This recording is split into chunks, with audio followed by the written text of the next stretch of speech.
It's the same thing that both you and I and everyone else has, and that is time. How are you going to spend? How are you going to invest? Where are you going to channel and focus your time to truly make it your best year yet? Track your time. And the way I do this is that your diary that you've got on your phone, just put in what you're doing hour to hour. What time did you get up? Are you hitting the snooze button too long? Do you hit the snooze button 3 times and before you know it, that's 45 minutes later because your snooze button goes off every 15 minutes. There's 45 minutes wasted by hitting the snooze button 3 times. You've conditioned yourself to need 3 snoozes before you get your fucking arse out of bed. You need to recondition your mind and get out your bed the second your first alarm goes. Hey, here's a little tip. Set your alarm on the loudest set that can be and set it outside your room. If you've got kids, if you've got family members, if your significant other's lying next to you in your bed and that alarm goes off, they're going to kick you out of that fucking bed if you don't go and turn that alarm off. So get out of bed early. So stop hitting the snooze button, be aware of this, and then straight away you have then taken advantage of getting up early to take advantage of the full day, to get some shit done, to plan your day ahead, to get some fitness in. And this is what I say because I could turn around and say to you, oh, you need to put in X amount of hours, but it's different to every single person. Why? Because it's not how many hours that you've put in, it's what you put into the hours. Now think about that for a moment. It's not how many hours you work, it's what you put into the hours. Most people can go full-time in property or can build a significant 7-figure property portfolio, can go out and source property for flips and make significant money, 6 figures, on 10 hours per week. Most people, if they do it right, most people, we fill those 10 hours with noise.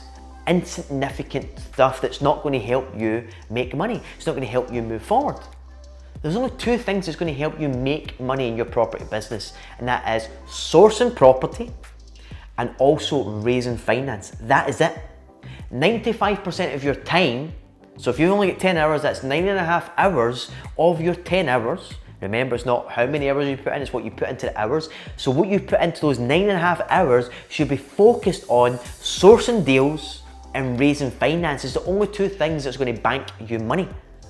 The other 5%, sure, that other half hour, some admin, responding to emails and other things that's not relevant to sourcing deals and raising finance. Noise, admin, that bullshit. But most people, we've got it all wrong. We spend too much time messing about with things that's not relating to income producing activities. Keep that in mind. What are you doing right now? Is the thing that you're just about to go and do, is that an income producing activity? Is that activity you're just about to do, is that going to produce you an income? Because if it's not, bin it. It's not significant. It doesn't matter at the beginning of your journey. Because if you don't have the time, you don't have the time to spend it on non-income producing activities. So what kind of tasks are you doing? So what I started to do is I started to realise that I was working on some admin, and I started to think, well, how much would it cost me to pay someone to do this administrative task? This administrative task should take someone 3 hours. I keep on jumping into it and then leaving it to go and react to something else and do. It's taking me 6 hours. I'm scattered all over the place. I don't even know what I'm doing. I hate doing it. It's getting me depressed. I hate that I'm actually having to do admin. I don't want to do it. My paperwork's all over the place. I'm getting annoyed. I'm getting pissed off. I'm getting frustrated. I'm wondering why shit's not happening. I should be focusing on other stuff. So not only was I sitting and looking at all the time that's getting wasted, I sat there thinking, well, is my time worth the £10 an hour that I could pay someone to do all my administrative work? It's actually worth more than £10 an hour. It's worth more than that because it's worth more than freeing up the mental clarity. It's worth more to know that you don't need to deal with the hassle, the pain of doing the task that you shouldn't be doing in the first place. And then this one here is a big one that really pulls people in, is that when you do eventually buy a property, you actually do the work yourself. Now that's a big no-no, which we're going to talk about in a moment, but in the early days, yes, I was the person getting in and doing all the rip out, trying to save a couple of £100. I was the person picking up the paintbrush, because paint and decorating was pretty much the only thing that I was decent at, couldn't do any of the other specialist trades, so I would try and cut the costs by doing some of the paint and decorating myself. And I would be running around picking up the materials, and I'd be haggling over the pennies and the pounds to try and save some money, and not understanding that while I was focusing in on being a paint decorator, and I was focusing in on, picking up the paint and the different materials and doing the pull out, the rip out of the property myself, and basically being involved in the nitty gritty and the detail, doing all the paperwork and all that stuff for the mortgage broker and everything else when I was applying for the mortgage, and all the solicitors paperwork, and getting overwhelmed with all the noise. What I realised is that I was just a busy fool. I was working in my business and not on my business. And that one thing alone, I heard many people talk about this. I'd been to lots of business events, a lot of different, personal development events where they keep on talking about you need to work on your business, not in your business. And even though I heard this repeated many, many times, the penny still didn't drop for me. It was almost as if it was going one ear and out the other. And I say this even to this day for people that we coach and support on our Property Protege program, that you don't have, how can I, save some money by doing the electrical work or the paint and decorate work myself, or even worse, saving 10% on the rental, the rental fee that you would pay a letting agent. You're not wanting to try and save 10%. That's not your problem. Your problem is, where's the next deal problem? Where's your next £100,000 raise and joint venture partner problem? Where's your next, preferred investment? Whatever it may be, focusing on the right things. So we need to start looking at how many hours at the start of your property journey that you can actually put into your property business. Now, here's where we need to really look at this in a serious way and go, okay, we only have 10 hours that we can focus in our property business. So those 10 hours, we need to treat those hours and really get the most out of those and treat it like a business.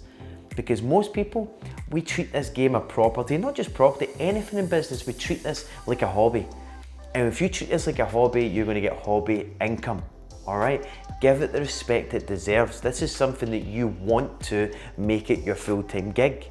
So if you've only got 10 hours, it means that you should need to make the most of those 10 hours. We've got a simple plan that we talk about, and I've said this many times: plan, do, review and improve, to make sure you get the most out of those 10 hours. So the following week, after having a week of doing 10 hours, you start to look and go, okay, what worked, what never worked, how can I be more efficient? That's you doing the reviewing stage. So it means you can go out and improve the following week. We're always plan, do, reviewing and improving. So with this in mind, when you start to learn, you start to understand what strategies to use, you understand what you should be doing to fill the hours that you've got to dedicate to your property business to make sure you're focusing on the right things. I'm going to give you a clue. 95% of your time while you're making that transition should be focused on raising finance and sourcing the deals. That's all. That's the two things that are going to pay you. That's the two things that's going to help you bring in that first win. Whether it's a property trade where you source a deal, sell it onto an investor, and our students are making is £7,500 per property trade. So if that's where your focus was at, just to get that one trade under your belt, then let's say it only makes you £5,000. Great, it's going to give you confidence. You're going to look at what you did and you can go, okay, I've put in 40 hours over the last month and it got me that result. Then you start looking, how can you be more efficient with those hours so you can actually get two deals? It's two like-for-like deals, because the length of time it takes you to get your first deal, I'll guarantee you your second deal will come a lot quicker because you've learned what not to do and what to do.